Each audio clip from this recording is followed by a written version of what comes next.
how did you learn how to listen? I think some of it is innate from the standpoint that as a journalist, let me use that as an example. I was a very good student of human nature, and that meant using my brain and my ears to listen. Okay, it's not just your ears, Right. it's your eyes and it's your brain to listen. And it's being fully present in the moment. And I think that is the biggest difference that people have who are good listeners and who are not good listeners. It's about being present. And the thing is, most people don't think they're bad listeners.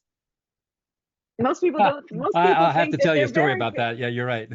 Most people don't think they're bad listeners, but every one of us from at some point in time, you just meet somebody and 30 seconds later, what was their name? Right. So it's how do you teach? You pay attention. Doug, nice to meet you. Doug, tell me, about the work that you're doing with the Peace Project and the prisoners, and it was really amazing. Doug, tell me, use their name.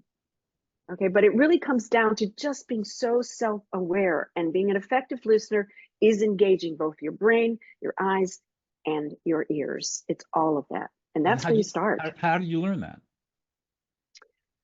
I think by being an interviewer, right, as a journalist, I have no choice but to do so. Mm-hmm. Because if I were to interrupt somebody, I might miss that golden nugget. I might miss that goat. If I only had 3 or 4 minutes or 5 minutes with somebody to do an interview, I had to be very concise and succinct with my questions.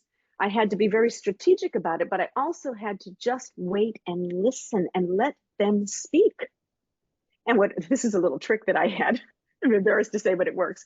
If I would ask a question, sometimes people say, oh, I don't really want to talk about X. Okay. So I ask a question, why? And what do? They They talk start about with it. why, and then I wait, and I listen, and then they talk about X. Right. Yeah, I've So done that. teaching people teaching people just to be self-aware and be present in the moment. Just stop what you're doing. Focus, focus, focus. Be present. Look the person in the eye, or look them in the screen, or when you're on the phone, don't be also checking your email or your text. Really listen. It's a That habit. It's a habit.